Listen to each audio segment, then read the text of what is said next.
Hello kabilab! So, welcome to Jerusalem. So, bilang nandito tayo sa Jerusalem, i-update ko kayo kung ano na yung status ng COVID namin dito. So, kung napapansin nyo, wala na po kayong face mask dito. And, di ba nung June 15, naglabas tayo ng vlog na totally wala ng face mask dito sa Israel. Pero, after 1 week, ibinalik uli yung pag-face mask sa mga mataong lugar gawa ng nakapasok na po kasi dito sa Israel ang Delta variant. So as of today is July 30, meron na uling 16,162 na active cases dito sa Israel kasi araw-araw nagkakaroon po ng 1,000 to 2,000 everyday ang nagpa-positive po gawa nga ng Delta variant. Pero although kahit ganun po yung situation, hindi pa rin po mandatory yung pag-face mask outdoor. Nasa inyo po kung gusto nyo mag-face mask o hindi. Bilang vaccinated na po, medyo kampante na yung mga tao dito na hindi na nag-face mask talaga sa outdoor. Pero pagdating naman po sa mga indoor, kung mapapansin nyo, is sumusunod naman po sila like sa autobus or sa mga restaurant or sa mga public transportation, nag-face mask po talaga sila. Sabi dito, yung outbreak, nag-start siya ng late June.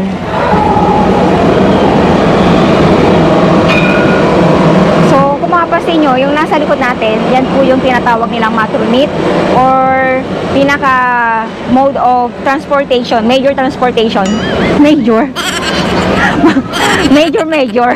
Yan po yung pinaka main transportation dito po sa Jerusalem. Hello. Thank you. As of today, yung nababakunahan na po dito sa Israel is 1.3 million na po. Out of 9 million na population dito sa Israel. Kasi yung mga bata, sa pagkakaalam ko, hindi pa sila totally vaccinated. Yung mga kabataan.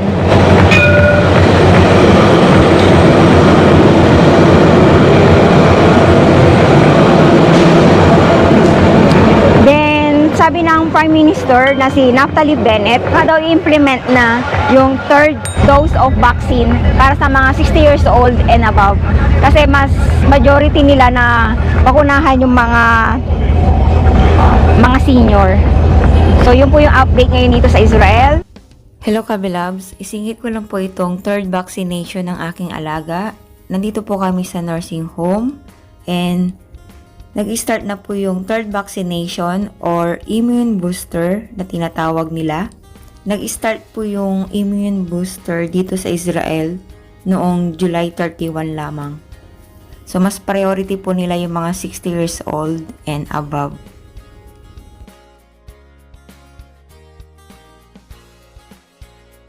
May mga hospital din daw na magre-reopen na uli yung kanilang mga wards gawa ng tumataas na naman po yung mga active cases dito sa Israel. So ayan po yung ating update and ipapasyal ko kayo ng kaunti dito sa Jerusalem. So nandito po tayo ngayon sa pinaka-center ng Jerusalem kasi meron po tayong get together kasama ng mga kako-vloggers natin dito sa Israel. Nasa akin po kasi yung susi ng hotel. Doon po yung hotel namin, oh. Pupunta na nga ako doon. Baka nandun na sila. So, ang oras po ngayon dito ay 5 o'clock na. Ibig sabihin, Shabbat na. Shabbat. Ang Shabbat nila ay walang bukas na tindahan. Sarado po lahat. Tahimik. Mamaya tahimik na dito. Saka yung naririnig yung malakas na music, mamaya wala na rin po yan. Pagka Shabbat, wala na po yan. So, ipapasya ko kayo ng kaunti dito.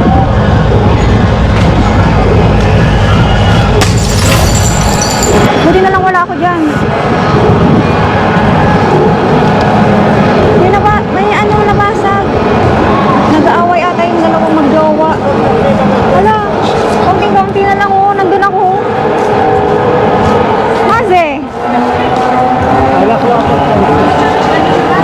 Mag-trip kayong magjawa kayo, ah.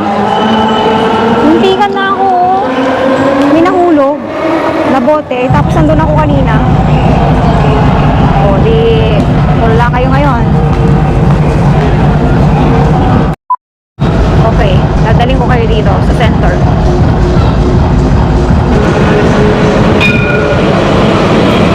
Okay, Kabilabs, napakahalagang announcement po ito. While editing this video, today is August 5, meron pong nilabas na new restriction ang government ng Israel. So, starting August 8, back to basic na naman tayo. Mag-face mask na uli, mandatory outdoors. So, ibig sabihin, babalik na ulit tayo tulad ng dati. Kasi dumadanas po ngayon ng Israel ng fourth wave of corona cases. Gawa ng nakapasok na po kasi yung Delta variant dito. So, counting update lang po, last Monday, August 2, nagkaroon po ng 3,800 new cases.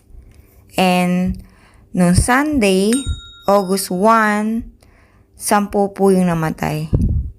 So, yun na po yung pinakamaraming na record na highest day. Yun po yung pinaka-highest death toll in 48 hours in 4 months. So, ibig sabihin, kailangan na talaga nilang seryosohin itong Delta epidemic na ito. Kasi marami sa mga Israeli na parang binabaliwala, gawa ng vaccinated na sila. So, yan, maghihipit na uli. Back to basic na uli dito sa Israel. Although, dumaranas po ngayon na Israel ng pang-apat na surge ng COVID kasi nakapasok na po dito ang Delta variant. Ay, napasok ako dito pero ganito. Pila-pila. 안녕하세요. konnichiwa. Ay!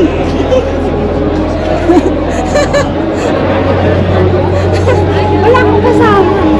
Pipila ako dito. Anong kukunin? Can I go? Can I go? תו ירוק, תעודה מזהה, בלי זכוכיות.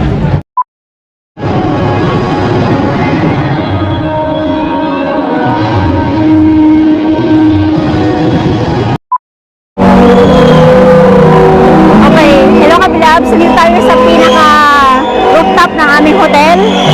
Yan, and meron po tayong party dito. Party!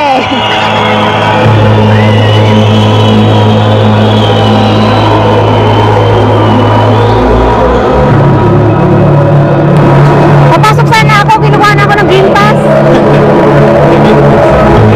Oo. Eh, naka-live ako. Yung Green Pass ko nasa cellphone. Hindi na ako pumasok. Meron po silang party sa mga kabataan. So, kung nakikita nyo po yan, yun po yung pinapakita ko kanina sa inyo na matronine. Parang tray. Galing, no?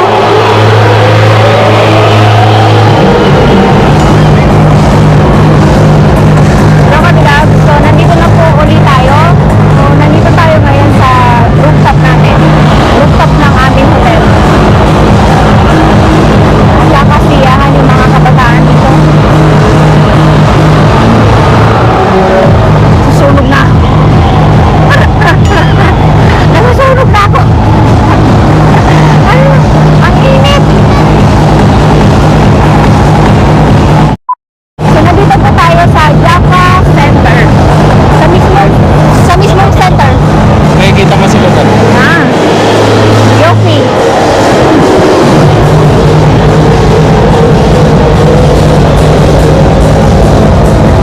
Oo nga no. Mas maganda nga dito. Oo. Ano meron? Ano meron? Wala, parang ano lang nila. Bar mitzvah? Ano, ginagawa lang nila.